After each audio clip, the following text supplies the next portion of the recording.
Bonjour à toutes, bonjour à tous, bonjour à toi.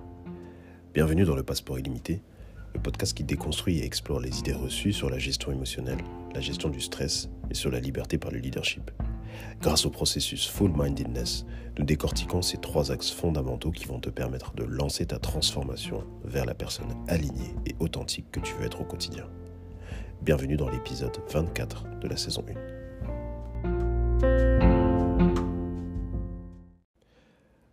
Aujourd'hui, j'ai envie de te parler de la motivation, encore une fois. Ça fait plusieurs épisodes qu'on discute un peu de motivation et je t'avoue que c'est assez marrant. Aujourd'hui, j'étais en coaching et on discutait un peu du concept de la motivation. Ça fait plusieurs fois que j'entends des personnes me dire écoute, je suis motivé à faire ça, je suis motivé à faire cette chose-là. Mais alors, au début, j'ai la motivation, j'arrive pas à garder la motivation. Ou bien, oui, je suis motivé et voilà, il y a des jours sans, il y a des jours où je suis ultra motivé, j'atteins un pic de motivation extrême et il y a des jours où je suis au fin fond du bas. Et je me rends compte que ça me prend énormément d'énergie de gérer ces fluctuations en fait, de motivation, d'état motivationnel. Donc je me suis dit qu'aujourd'hui, j'allais continuer à te parler de la motivation, mais plutôt sous un aspect de leadership. Donc, je ne sais pas si tu es au courant, mais il y a une équation de la motivation.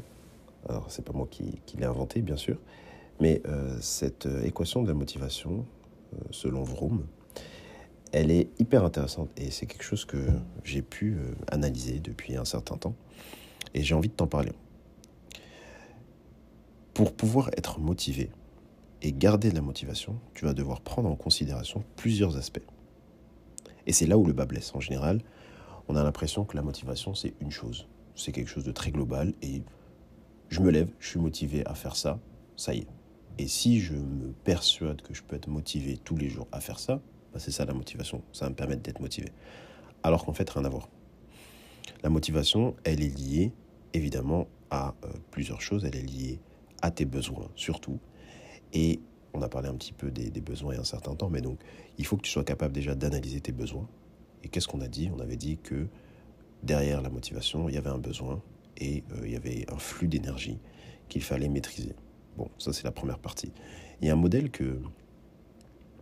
qui est présenté qui va en fait te différencier la motivation simple de la vraie motivation qu'on essaye d'avoir, qui est la motivation qui va être plus ou moins constante et surtout qui va rester sur le long terme. Et ce modèle-là, c'est le modèle VIE. V-I-E. Donc pas vie pour vie, mais vie parce qu'évidemment c'est un acronyme. Donc V pour valence, I pour instrumentalité, E pour expectation. Bon, qu'est-ce que c'est V ? V en fait ça va définir l'avantage pour chaque personne, donc l'avantage pour chaque valeur. Sous-entendu, l'avantage que moi j'ai à effectuer cette chose-là par rapport à moi, par rapport à mes valeurs. Ça va être le V. Ensuite, tu vas avoir le I.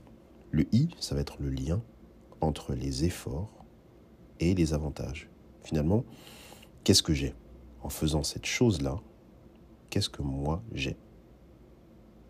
Et enfin, tu auras le E. Et le E, donc l'expectation, c'est le côté attente. Donc attente par rapport à quoi ? Par rapport à soi et par rapport à ta capacité à faire les choses. Ces 3 axes de la motivation, ils sont indispensables et surtout ils sont interliés. Pourquoi ?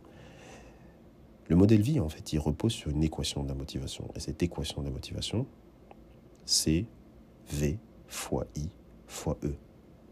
La valence fois l'instrumentalité fois l'expectation. Je te donne un exemple.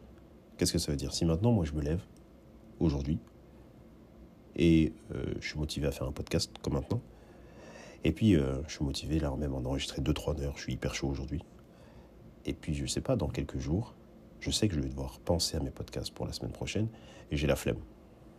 Et puis ça m'arrive tout le temps comme ça.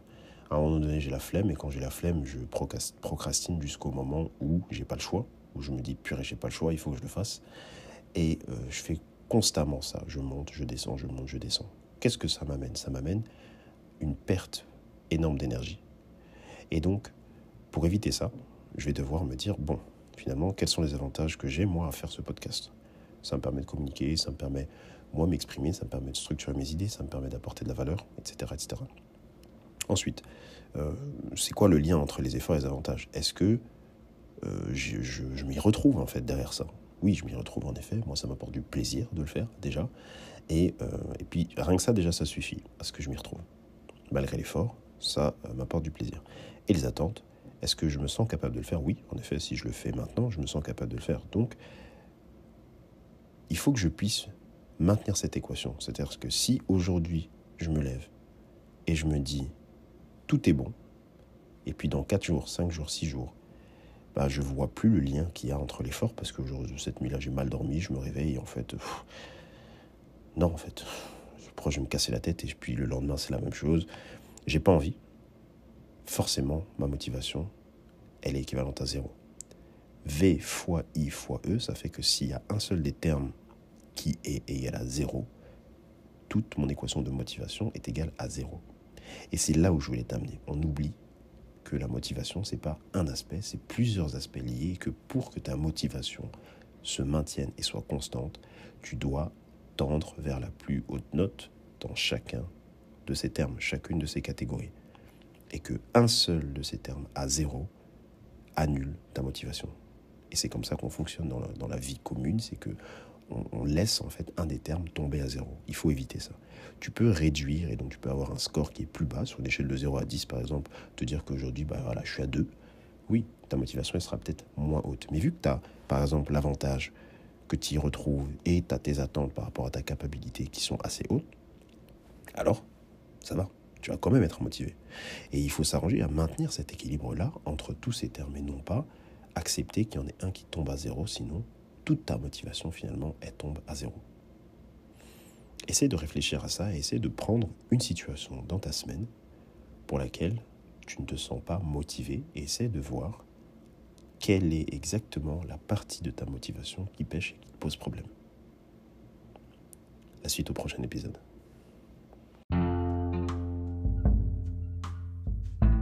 Pour nous suivre et ne rien louper de notre actualité et des services additionnels proposés, abonne-toi à @fullmindedness, FULMINDEDNE2S sur les réseaux sociaux.